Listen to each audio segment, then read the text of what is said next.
See, white privilege or class privilege, as it is sometimes called, is a disease. It's a disease of people when they have privilege that think that they can subjugate people that they have power over. So instead of being good shepherds of their brethren, what they do is they take advantage of this opportunity that has been bestowed on them to do good. The Oregon Ethics Coalition just uploaded a video exposing Uriel Santana. He is a broker in Oregon, and this is a wicked man. This is a wicked man who lies with impunity. He doesn't care about his lies. And the reason this wicked man is allowed to be a broker in the state of Oregon is because he's supported by a wicked infrastructure. Madeline Alvarado, Madeline is the first name, Alvarado is the last name. Her telephone number is 971-719-3406. She is the supervisor for Roger McCamus. This Roger McCamus, he's supposed to be a specialist for the Oregon Real Estate Agency. And this Roger, he suffers from this disease of white privilege, this disease of elite privilege. Instead of attempting to remedy this situation to help me, he wanted to make me jump through white hoops for him. He wanted to not tell me who his supervisor is. No, he had white privilege hoops for me where he had to make me read from the email. He wanted me to hunt down the email, and you'll hear him. You'll hear his disease of white privilege so you can understand the lie.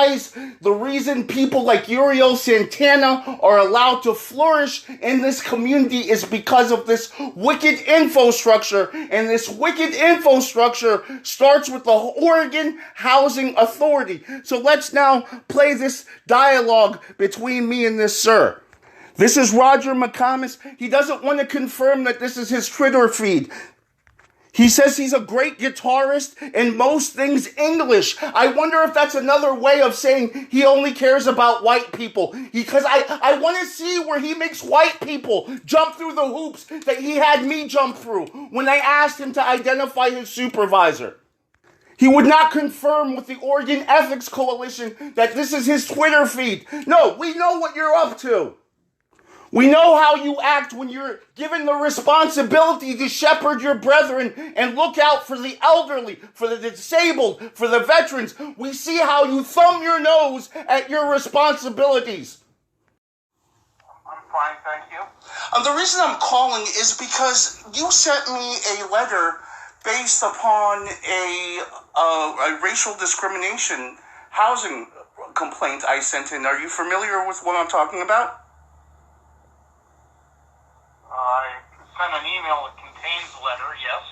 Okay, I actually wanted to discuss this situation with someone because... I can't discuss the situation. You can respond in writing. Well, I did, but... No, I did, and this is what I wanted to ask you about. I sent you an email, and I sent you an email with the recording, with the dialogue that I had with Mr. Santana. My objection is, in his response, he says things that are made up and untrue. What he didn't know is I had every single phone call recorded. This is why I want to pass that recording off to the proper body, and I would like to see their response, because their response, I'm assuming, is based upon him being truthful. So now that I can demonstrate that he lied, I want to know if this changes the parameters of this. As a general rule of thumb, this is a landlord-tenant concern. That's not we're the Oregon Real Estate Agency.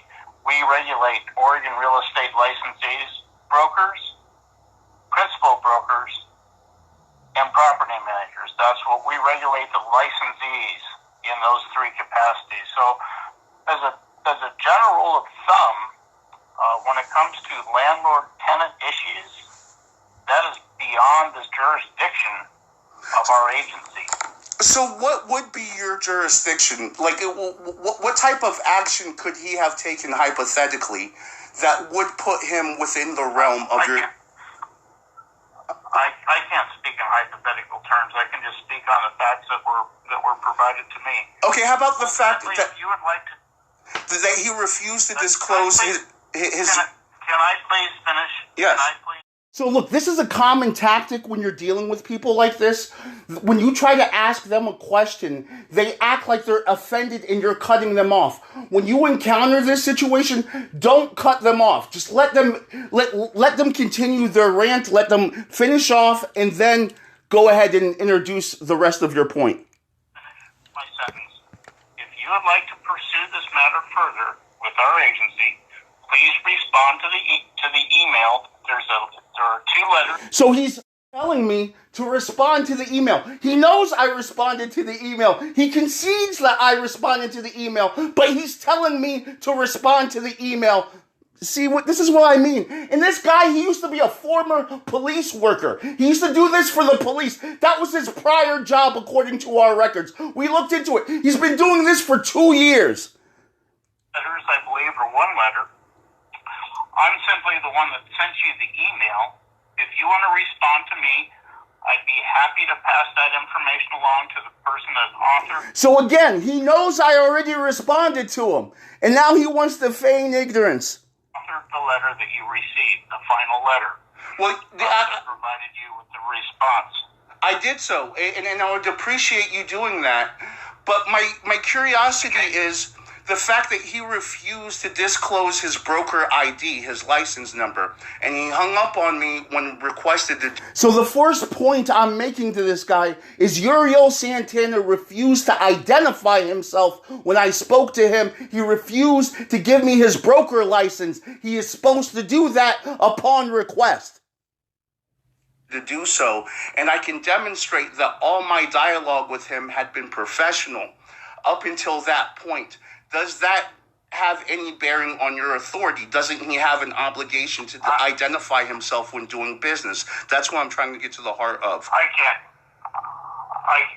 comment on that. He can't comment on that. Really? You can't comment on whether or not an employee for the state has an obligation to identify themselves, or someone doing work for the state has an obligation to give you their broker number? You can't comment on that? How about we can comment on that? The Oregon Ethics Coalition can comment on that. Yes, a person doing a job for the state has a moral obligation to identify themselves upon request and identify any state licensing number issued on to them.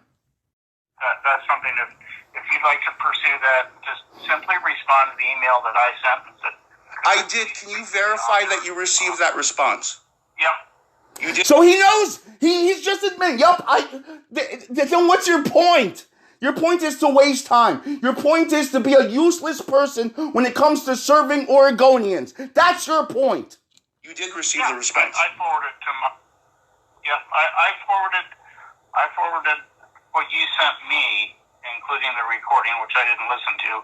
I have elevated that internally to my immediate supervisor, so she is aware that you responded. Okay, can I get her details? May I have her name and contact details, please? That contact information is very clearly on the letter that I sent you.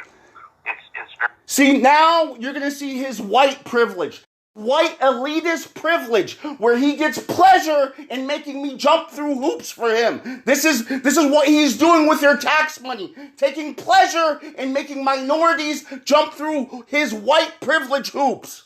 It's very clearly her name, her contact information. Can I verify that with you, though? Can you tell me right now? Sure. Mm-hmm. Go ahead, please. It's right on the letter that I gave you. Are you looking at the email? See, he's being a smartass. He's getting pleasure out of this. Email that I sent you? Let me pull it up. Access to that email? So, yeah, I'd be happy to confirm that for you.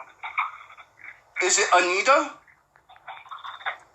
So, okay, hold on. I'm opening it up right now. He could just tell me. He could just tell me what it is. Off the top of your head. I have to jump through this hoop? I'd like you to review the emails I sent you and just. He knows I've read the email. He knows because I responded to the email. How could I respond to it? But he's doing this because of his ego. He wants to inflate himself. He wants to get a high on the state's dime. This is his high that he's getting out of this. just so that we know, both of us, and then we'll be in good shape. Yeah, just so we know, both of us. Is it Madeline? Yeah, you want us to know who's in charge, right? Madeline? Yes, you are correct. That is correct. Okay, and her number is... You're going to see when we have the Oregon Ethics Coalition upload this, we're going to upload this with his supervisor's name and his supervisor's phone number. That way, when his white privilege, when his elitist privilege kicks in, it's okay. You won't have to do what I had to do. You won't have to jump through the hoops for him. Here it is on the Oregon Ethics Coalition channel. 971 719 3406. I believe that is correct, yes. Okay, and you forwarded this to her? I did. Okay, so now she's the one responsible for everything from this point. When can I expect to hear back from her? Oh my gosh, I don't know. Oh, his gosh, he doesn't know! These are the clowns we have to deal with in Oregon. These are the clowns the disabled have to deal with. These are the clowns the veterans have to deal with. It could be... It could take a period of time. I can't speak on our behalf. I was aware of your concerns. I read your concerns, and I forwarded them to her when I received your email. So if you yourself see a violation, you are incapable of taking any action? I didn't say that. So he doesn't say that. So now he's implying that he is capable of taking action when he sees a violation. So he goes back and forth on this. Why? Because he likes it when someone feeds his ego. Okay, so why then didn't you listen to the recording? I'm asking why you didn't listen to the recording if you're capable of taking action. I can't comment on that. So you cannot comment on as to why you're not capable of receiving evidence and why you made me jump through this unnecessary hoop instead of just telling who your supervisor is. You and I have both. Okay, can I have your license number? Can I have your license number? Do you have a state ID number? No, I do not. Okay, so... I want to be very, very, very quick timeout, just for a second. Oh, now he wants a timeout. There is no timeout. This is pro ball. You don't get a timeout.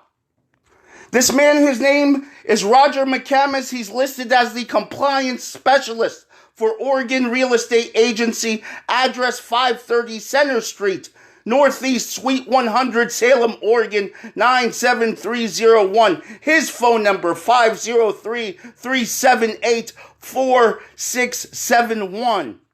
It might take him a while to do something because he needs a timeout. Okay. My name's Roger McComas. I emailed you the response. I forwarded my response according to the response that you provided. Roger McComas. Do you have a state ID number? No, I do not. Okay, so... I want to be very, very, very quick timeout, just for a second. Timeout. Okay. Timeout. Roger McComas. I emailed you the response. I forwarded my response according to the response that you provided me on your behalf to my supervisor.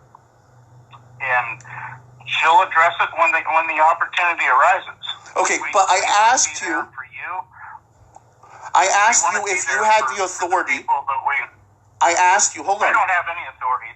No, I don't. I'm a compliance specialist, and basically my role within the agency is the gatekeeper of incoming... See, this is what happens when they have the moment of clarity and they realize everything they do is being recorded, and I'm about to make them very famous.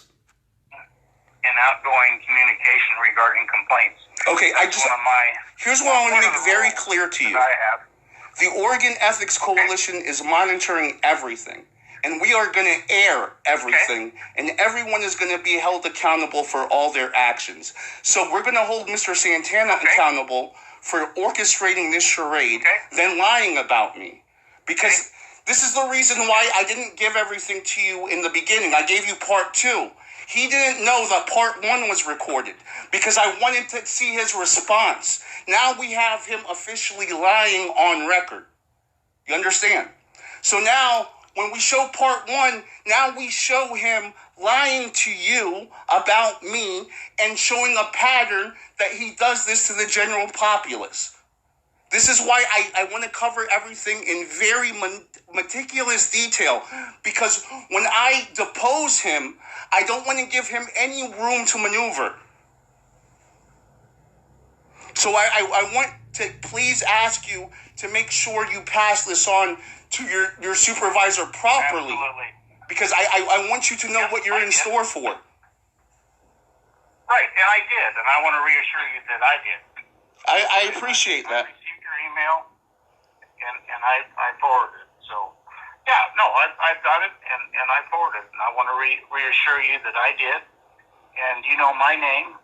You know my supervisor. We have a very large broadcast network, and this is going to be the main story that we're going to run because we've covered all our bases here. I's dotted. So I just want you to know that we're taking this very seriously because we're doing this for the benefit of all the elderly people that this man has taken advantage of, that he laughed about. We have him on tape laughing about the struggle of the elderly, laughing at the fact that people that are applying for specialized housing have to pay $45 per application. And I asked him, do you offer a refund for this? Because this is financially devastating. If someone only has $100 a month to buy, to take care of their needs, and they have to pay $45 for a housing application, that only gives that elderly man, that disabled veteran, $55 a month. That's devastating. That's nothing to laugh at. Do you agree with that? I understand what you're saying. Okay, I just want to make sure that you appreciate the seriousness and the gravity of this issue, and I appreciate your time, and I wish you a wonderful Friday and a wonderful weekend, sir. Now, this is the response of lies that Uriel Santana spoke about me. And I want you to see how he lies, the disingenuous nature of his lie. He wants to make it appear that I called him at 2 o'clock in the morning out of the blue because I had nothing better to do. No, here's what happened. I got the mail at 2 a.m. and it was the mail from that same day. So I got up to study and I looked at the clock and I said, oh, I forgot to get the mail today. I better go get the mail. I went and I got the mail. As I got the mail, I'm looking through the mail. I noticed that there's an approval letter and the approval letter does not match the posting date. The posting date was fresh. It was within 24 hours. The approval letter had just expired. So I send Mr. Santana a photograph of this. And I call and I leave a voicemail. I'm calling what I think is a business because it's told to me in the approval letter that it's a business. So I call to leave a message. I want this to be the first message that they hear so that they know that this is a genuine thing. This isn't someone who was being lazy, who did not respond. No, this is an eager person trying to do good. And I want you to see this evil of Uriel Santana and how this evil and this wickedness is protected in the state of Oregon by lazy people at best. Everybody that lives there is 62 and over. You know, they're seniors. Mm-hmm. And so we have 25 of the units are under contract with Marion County Housing.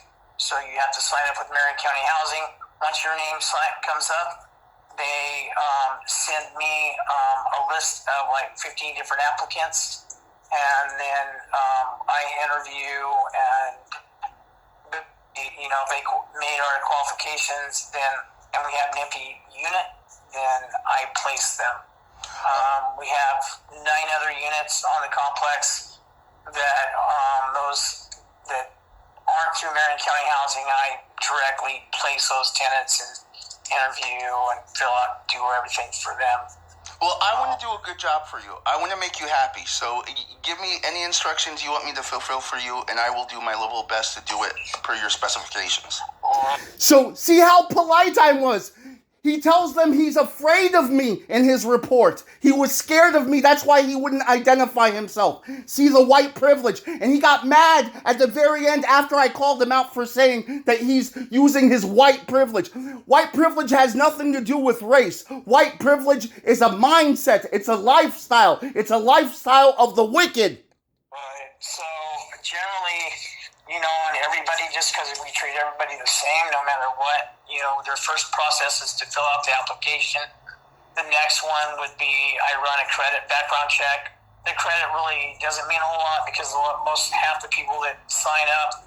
So he runs a credit background check, but he makes people pay for the credit background check anyhow, even though it doesn't mean anything and he doesn't care. He just likes to waste time because that's what they do. If they're homeless or they don't really have, Is Uriel Santana a broker and a liar for the state of Oregon? Anyway, but even though, we do the same regardless, as far as I know, it doesn't really matter if you're handicapped or paralyzed, or it doesn't matter. Mm-hmm. We do the same process for everybody, so there is a $45 fee to process the credit background check because we get charged, and then we get, and so that's the first step, and then once I get that back and everything looks good, then, because they sent me already a sheet with your name on it. Yeah, they said I was first of. Yeah, they said. So, I'm sorry, there's a lag. I'm not intentionally talking over you. I'm using a computer line, so it lags sometimes. Okay, yeah. And so once I get that back and everything looks good, then I mark that you've been approved. I send that to Marion County Housing, and then they start their process with you on paperwork and making sure that you qualify on their end. Okay. And then after that, if we have a vacant unit, you would be placed. Although I think at this point, the units that we have available are going to be filled, but we do have, let me see, I'm not sure if we have, because we had like 3 units, and because there's been other people that have already called and done this process, and so off the top of my head, I got. Now keep in mind, he never called me back. A week and a half, he never called me back. And then when I called him, his response was, "Oh, I was just getting ready to call you." I think about it for a second. I'm not sure if we have, but at least you would be approved, for one of our units, and so it would be a few months before probably something comes up. So just give him $45 and just wait a few months, maybe something will happen. But he'll pocket the $45 from every single applicant, no problem. Okay, so I should expect then you're going to email me a form and then I fill it out and then re-email it back to you? Well, first I'll send you a link to this email address that you sent me. Okay. So with that link, then just go onto the website and fill out an application, and then I will send. Once you've done that, let me know, and then I will. Then I'll go and look at it, and then I submit that, and then when I submit it, then you have to go back online and approve for the background check, and so once you've approved that. So he never did that. He got the application. He never got back to me to run the background check because all he cared about, evidently, in our view, was getting the $45 application fee from everyone he could milk. And it takes like a day or so, and then once I get that back, all that looks good, then I'll take the sheet that Marion County Housing has sent me. I'll put it approved and then send it to them. And then they would start their process. Thank you. I totally appreciate you giving me your time and informing me of all this. Yeah. I will wait for your link, and then I will follow your instructions. And so the only other thing I wanted to say is, you call me at 2 o'clock in the morning. Okay, so now we've been talking for 11 minutes. We go through all of this at the 11-minute mark. At the very end, he wants to scold me now for calling at 2 o'clock in the morning. I want you to hear his response. So for the people from the Oregon Real Estate Agency that he's lying to about me calling at 2 o'clock in the morning, he concedes that he completely understood why I did that. This liar, Uriel Santana. Really inappropriate. I'm sorry, I thought it was a business line. And that the reason I did was because I was concerned Because the deadline had expired, but it wasn't my fault. So I wanted to leave you. I wanted there to be a voicemail, and I was afraid if the clock had flipped over, it would be an added day. So I meant no disrespect by that. That makes more sense. I was thinking, what any person with common sense would call somebody at 2 o'clock. No. So that was the. So this is his white privilege again. Why is he lecturing me on not having common sense? Why is he allowed to do that? He wouldn't be allowed to do that if he was being observed doing this. Reason, because I knew that the postmark was vastly different than the date of the original approval. So I didn't want there to be an additional day. So I wanted at least, if the email had gone through, I would have left it at that. But because there was, I had nothing to throw. Yeah, no problem. Yes, please don't be upset with that. I did not. So he says it's no problem. He completely understands. Except when he's being questioned, he lies. He doesn't understand. He's being harassed at 2 o'clock in the morning. This is the liar, Uriel Santana. And this is Roger, Uriel's enabler. Do something about it.